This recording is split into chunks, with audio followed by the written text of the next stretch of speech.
long before the first crosses were raised over the hills,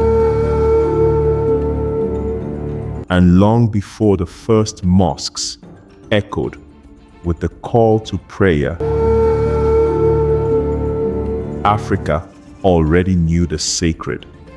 This was a continent alive with invisible forces, woven through every river, every mountain, every whisper of wind. Across its endless landscapes, ancient systems of spirituality thrived, vast, complex, and intimate. Gods walked among the people, not from distant heavens, but through the blood of their children, through the rains that fed their fields, through the very heartbeat of the earth beneath their feet. These were gods who lived in the rivers, spirits that spoke through the roar of waterfalls and the flash of lightning across a darkened sky. They moved in the hush of sacred groves. They carved messages into the stars. They sang in the voices of the ancestors who never truly died. African spirituality was not a set of dogmas.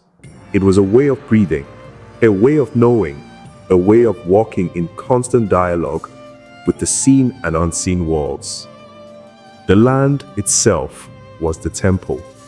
Every forest was a cathedral, every stone an altar, every river a sacred text. But when colonizers arrived, they did not come only with swords and guns. They came with Bibles and Qurans, determined to replace what they could not understand. They called Africa's gods false. They called her rituals savage. They tore down shrines, burned sacred forests, and silenced the tongues that once sang the names of the gods. In their place, they built new churches and mosques, often over the very bones of the old temples. This is the story they never told you. It is not a myth. It is not superstition. It is a memory, a power, a truth, still vibrating beneath the soil of a forgotten continent. This is African spirituality, before the Bible and the Quran.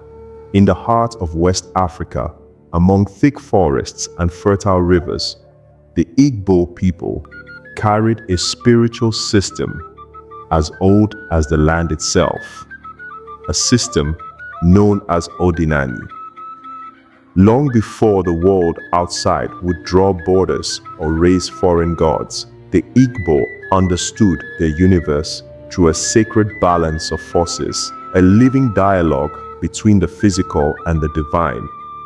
At the center of it all stood Chukwu, the supreme being, the source from which all life, spirit, and destiny flowed. Chukwu was not a god among gods. He was the ultimate architect, both distant and near, both unknowable and intimately present in every leaf, every breeze, and every heartbeat. Yet Chukwu, vast and transcendent, did not govern the world alone. Each individual was born carrying a piece of the divine within them, their chi. The chi was a personal spiritual guardian, a reflection of one's destiny and inner essence. To understand one's chi was to understand one's purpose in life. No two chi were alike, and no two paths were identical. Success, hardship, fortune, and failure were believed to unfold according to the relationship one nurtured with their chi. Prayers, sacrifices, and rites were offered not only to distant gods, but to the chi within, for it was both a guide and a mirror of the soul's journey. Tethered to the daily life of the people was Allah, the great earth goddess, and perhaps the most beloved deity in Igbo cosmology. Allah was more than the ground underfoot. She was morality incarnate, the arbiter of life and death, fertility and harvest, law and justice. Every living thing owed its existence to her, and every grave returned the dead into her womb. To violate Allah's sacred laws, to commit murder, desecrate the land, or break an oath, was to unleash a pollution that demanded atonement. Rituals of purification and community confessions were not mere traditions. They were urgent, sacred acts to restore balance between humanity and the living earth. Above the villages, in the flash of storm clouds and the rumble of thunder, another force moved. Amadioha, the god of justice and wrath. Where Allah judged with steady wisdom, Amadioha struck with swift, undeniable force. Associated with lightning, Amadioha was a deity both revered and feared. When disputes raged or crimes festered, unresolved, it was said that Amadioha himself could deliver final judgment, sending bolts from the sky to claim the guilty. People swore oaths in his name, and perjurers trembled at the thought of divine retribution that needed no human court. Alongside these grand figures stood the personal patron of strength and achievement, Ikenga, carved into sacred icons and placed in hopes and shrines. Ikenga embodied personal power, determination, and success.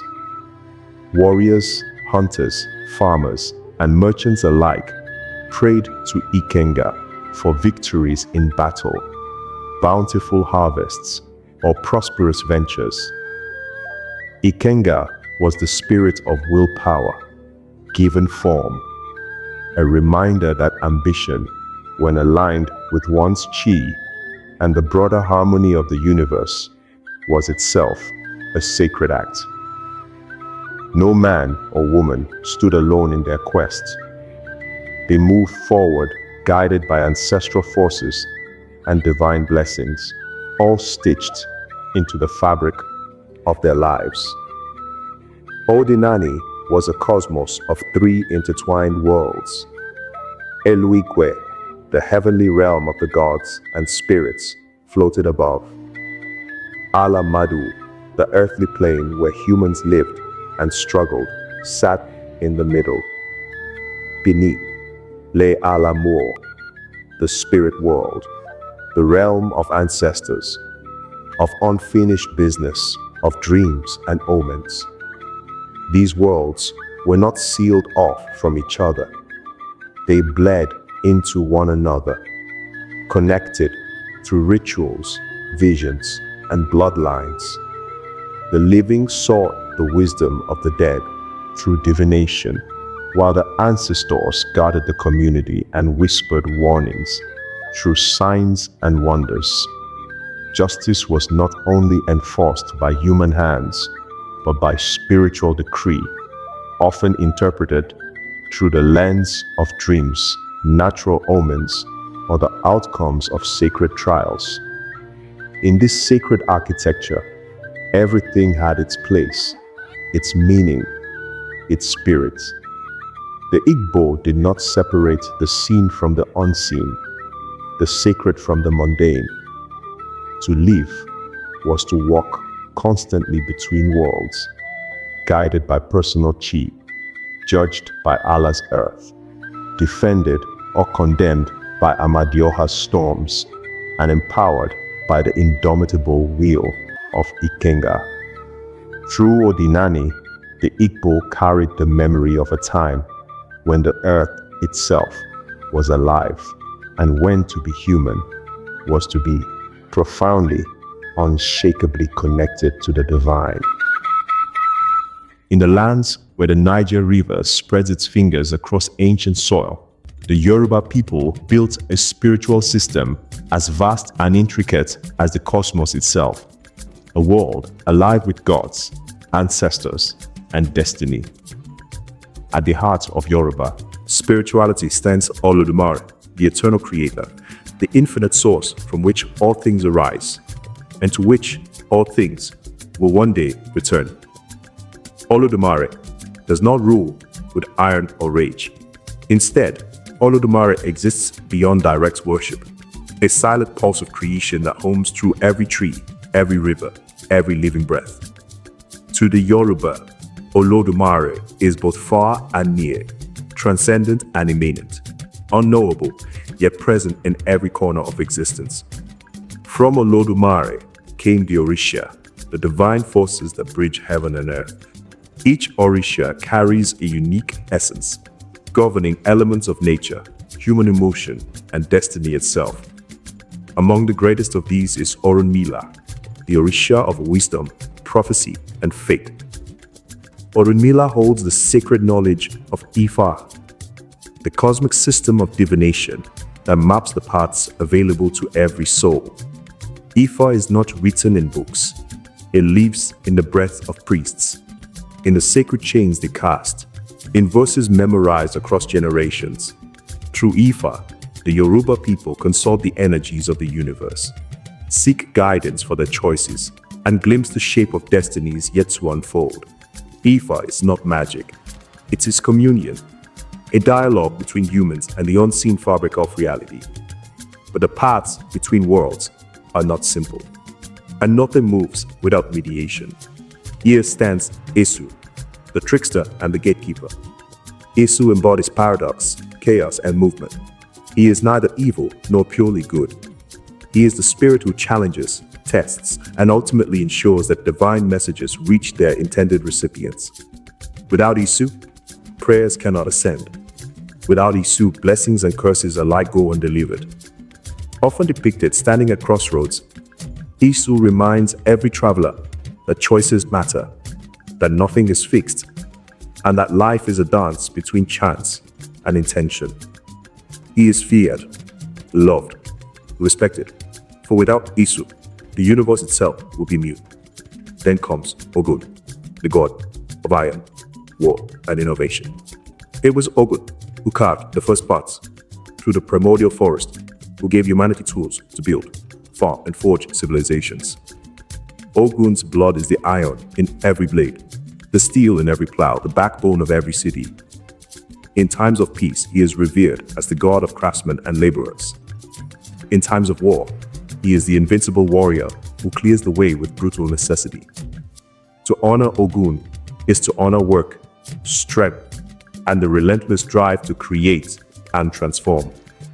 Alongside these fierce powers dances Oshun, the goddess of love, beauty, fertility, and rivers. Where Ogun cuts, Oshun heals. She flows into the broken spaces of the world, bringing sweetness, abundance, and renewal. Oshun is the power of seduction, of compassion, of irresistible life force.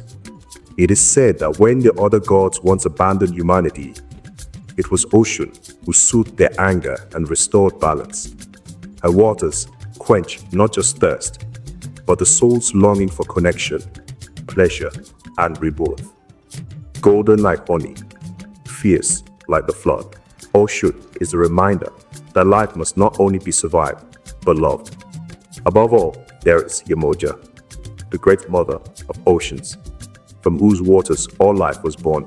She is the womb of existence, the protector of women and children, the force of motherhood that transcends bloodlines. Yemoja's embrace is vast and merciful. Her anger, like the rising sea, is unstoppable. When Yoruba descendants were carried across oceans in chains, it was Yemoja's waters that cradled their spirits, that carried their songs across continents, that kept the Orisha alive in distant lands. Even today, from Brazil to Cuba to the Americas, her name is whispered over waves, and woven into prayers of survival and identity. In Yoruba spirituality, nothing stands alone. Every Orisha is a facet of existence. Every ritual, a thread tying humanity back to the divine source. Through Ifa, through divination, through offerings and songs, the Yoruba people maintain a living relationship with the forces that shaped them. Their gods were not distant idols, but intimate presences, teachers, protectors, challengers, lovers. Through them, the Yoruba mapped a universe that was not cold or accidental, but vibrant, breathing, and bursting with purpose. And through their descendants, scattered by history but bound by spirit, the Orisha still walk among us.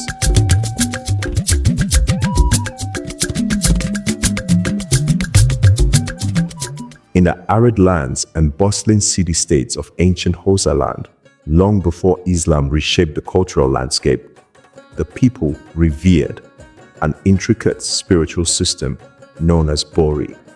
Here, the world was understood not through rigid dogma, but through a living network of spirits, forces of nature, echoes of ancestors, and embodiments of moral law.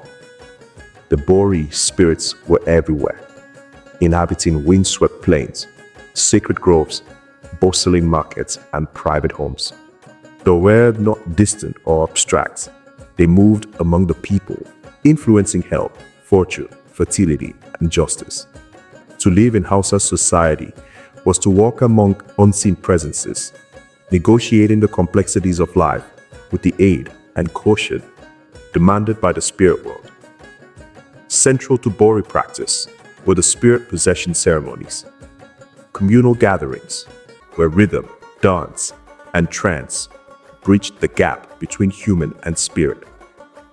Drums pounded like the heartbeat of the earth, and bodies swayed and trembled under the weight of otherworldly forces. In these sacred moments, the Bori spirits would descend into chosen mediums, speaking through them to offer healing, reveal hidden truths, or correct the imbalances in a person's fate. Possession was not seen as madness, but as sacred dialogue, a necessary intervention, but seen and unseen worlds brushed too closely. People sought the guidance of spirits when sickness came, when disputes festered, when fortunes fell dark. The spirits acted not merely as healers, but as arbiters, bringing clarity where human understanding faltered. Unusually for many ancient systems, Bori placed women at the center of spiritual leadership. The revered inner priestesses, wise women trained through years of discipline and devotion, served as the primary mediums, healers, and interpreters of the spirit world. Their bodies became vessels of divine communication, their dances the language of forgotten gods. Through them, the Hausa people found guidance, healing, and the maintenance of cosmic balance. In a world where male political power often dominated, the spiritual realm remained a domain where women's voices carried the force of divine authority. As Islam spread through West Africa, the public practice of Bori was suppressed, labeled as pagan and dangerous. Mosques rose where spirit shrines once stood, and Islamic law reshaped daily life. Yet Bori did not vanish. It survived, sometimes hidden, sometimes blended with new religious forms, threading itself quietly into Hausa culture. Even today, in certain pockets of Nigeria and Nigeria, the drums still beat, the dancers still whirl, and the old spirits still speak through those who remember. Bori remains a living testament to a time when the world was animated by spirit and dance, and when healing came from a sacred conversation with the unseen. In southeastern Nigeria's lush rainforests and waterways, the Ibibio and Efik peoples preserved one of Africa's most profound spiritual traditions, a system woven through divine myths, sacred symbols, and hidden councils. At the center of their cosmology stood Abasi, the supreme creator god, a being both infinitely distant and hauntingly intimate. Abasi was not a meddling deity, constantly intervening in human affairs. Rather, he was the original force of existence, the breath from which life flowed. Yet, despite his omnipotence, Abasi remained removed from the daily struggles of humanity, allowing the rhythms of life and death to unfold without constant interference. His presence was felt like a low hum through nature, always there, rarely seen. The Ibibio and Efik told stories of creation, where Abasi and Atai, his consort, debated the fate of humanity. In one telling, Abasi wished to keep humans close to heaven, but Atai, embodying the spirit of balance and free will, convinced him to grant humanity autonomy, the right to live, to struggle, and even to fall. It was Atai who gave humans the gift of choice, while Abasi, sorrowful but accepting, watched from a distance. This myth captures the profound philosophical tension at the heart of their spirituality.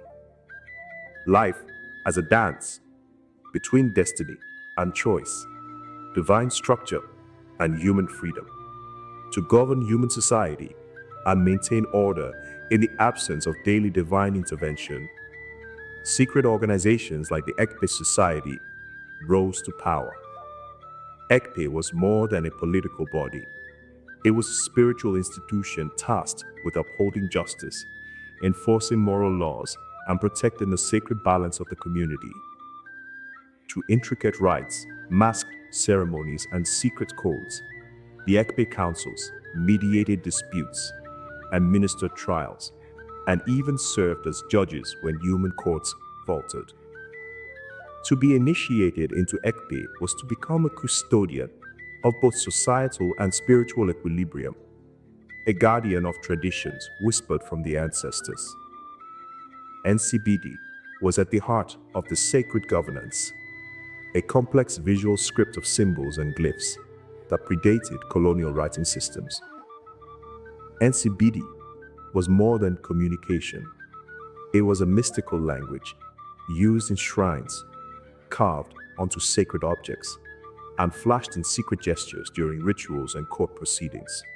Some symbols recorded histories, others encoded legal decisions, and some conveyed messages only understood by the initiated. Through Nsibidi, the Ibibio and Efik preserved knowledge, memory, and identity without uttering a single word aloud, ensuring that the spiritual and cultural truths lived on, safe from the eyes of outsiders. Across the vast tapestry of Africa, from mountains to deserts, rivers to savannas, ancient peoples wove cosmologies as intricate and profound as the stars above them. Though separated by miles and tongues, a sacred thread ran through them all, a knowledge that the universe was alive, ordered, and speaking through symbols that modern minds are only just beginning to understand again. In the lush heart of Cameroon, the Bamum kingdom rose with a fierce commitment to preserving its sacred knowledge. At a time when colonization threatened to wipe clean the oral memories of African peoples, King Ibrahim Joya took an extraordinary step. He created Shumom, a unique script designed to record Bamum culture, spirituality, and law. Shumom was not just writing, it was an act of resistance, a spiritual shield against cultural erasure. Through this sacred script, secrets of lineage, cosmology, and governance were etched into permanence, ensuring that even under foreign domination, the voice of the ancestors would not be silenced. Far to the northwest, in the desert-hemmed plateaus of Mali, the Dogon people nurtured a cosmic vision that still stuns the modern world. Long before telescopes or scientific observation, the Dogon spoke of Sirius B, a dense, invisible star orbiting Sirius, known to them as the companion star. They knew it was small, yet unimaginably heavy. Facts only confirmed by astronomers centuries later. To the Dogon, this was no accident. It was sacred knowledge handed down through ritual and myth, not calculation. They taught that the universe was born from a single point, a cosmic egg birthed by the god Amma, who shaped all existence with a spiral of creative force. Amma's children, the normal twins, were water spirits embodying balance, order, and communication between heaven and earth. Through their myths, the Dogon mapped not just the stars, but the inner structure of reality itself, fusing astronomy with spirituality in ways that remain one of Africa's most compelling mysteries. Moving southward to the stone giants of Zimbabwe, the Shona people held their faith in Mwari, the unseen but omnipresent creator deity. Mwari was not to be fashioned in idols or temples of gold. Mwari was the breath inside the wind, the silence between the hills, the pulse of life itself. The grand ruins of Great Zimbabwe, with their curving stone walls and intricate towers, were more than architectural marvels. They were spiritual instruments, tuned to the rhythms of earth and sky. These structures were aligned with celestial events, the stones whispering messages between humans and the divine. Pilgrims traveled to consult spirit mediums, known as Mondoro, who spoke with the voice of Mwari through dreams, visions, and sacred ceremonies. Here, stone and spirits fused into a living temple without roof or door, a place where divinity wasn't caged but roamed free. In the rugged highlands of Ethiopia, long before Christianity took root, an ancient world of serpent gods and sky spirits ruled the imagination of the people. Sacred mountains pierced the heavens, seen as the palace that upheld the sky itself. Deities of storms, fertility, and the underworld slithered through oral traditions, sometimes feared, sometimes revered. The Aksumite Empire, before its Christian conversion, worshipped a pantheon of gods who embodied the forces of earth, sea, and sky. These beliefs were not swept away, but transformed, leaving behind an invisible architecture that still homes beneath Ethiopian Christianity today. Sacred water sites, holy mountains, and rites that remember older gods by different names. Further south, on the slopes of Mount Kenya, the Kikuyu people nurtured a connection with the divine so intimate, it required no temples. Their god, Ningai, was not locked away in the heavens, but dwelled atop Mount Kenya itself, the highest and most sacred point in their world. The Kikuyu did not build shrines of stone. Instead, they worshipped under the open sky, beneath the ancient Mugumo fig tree, whose vast roots and soaring branches mirrored the connection between earth and heaven. Under these trees, rituals were performed, prayers were whispered, and sacrifices were made. Direct, unmediated communion with the divine. For the Kikuyu, Ngai was the giver of rain, the whisperer of destiny, and the guardian of justice. And though colonization brought foreign gods with foreign names, many Kikuyu still turn their eyes to the mountain when seeking answers that no human court can give. Across these diverse regions, Africa's ancient cosmologies reveal a breathtaking unity of thought, a universe alive with spirit, a world where creator gods moved not in abstraction, but in the rhythms of water, earth, and star. Whether through the sacred texts of Shumon, the cosmic charts of the Dogon, the living temples of Great Zimbabwe, the serpent rites of Aksum, or the sky prayers of the Kikuyu, one truth blazes bright. The divine was never absent. It was, and still is, all around, waiting for those with eyes to see, ears to hear, and hearts willing to remember. They called them myths. They called them fables to be forgotten. But these gods were never just stories whispered in the dark. They were systems, entire blueprints for how to live, how to love, how to govern, how to heal, and how to die with dignity. They weren't trapped in temples or frozen in statues.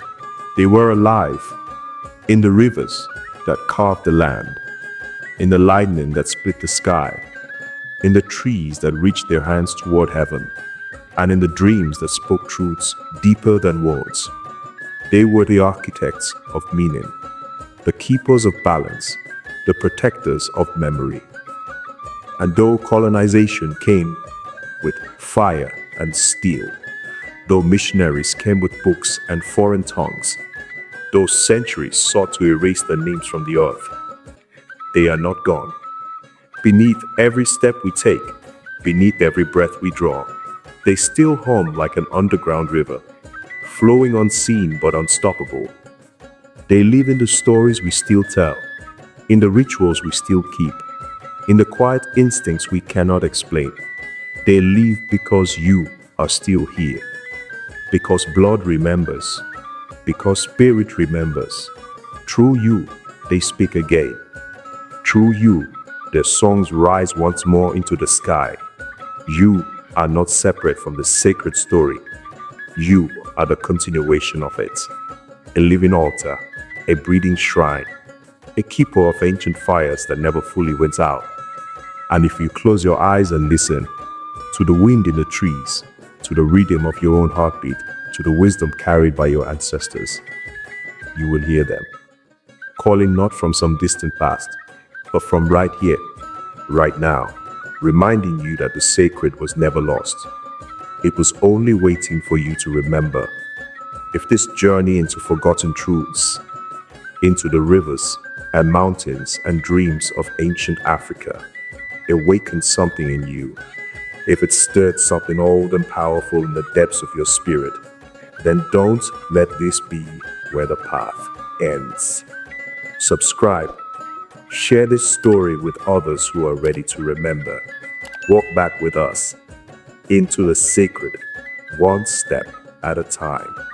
The ancestors are waiting.